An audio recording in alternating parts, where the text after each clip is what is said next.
final rub down's finally done of all the top tubes, getting ready for the undercoat.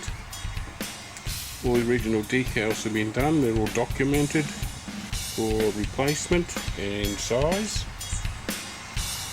The flaming star has gone off, obviously. Like I said, there's only seems to be one of these with the blue and white anniversary decals I can find, and you won't get a replication of them at all. I've been down that road. I suggested one guy who does repos, could he change the colour to suit what I wanted, and he said no, you'd have to rerun the whole thing or something, so I'm doing it myself.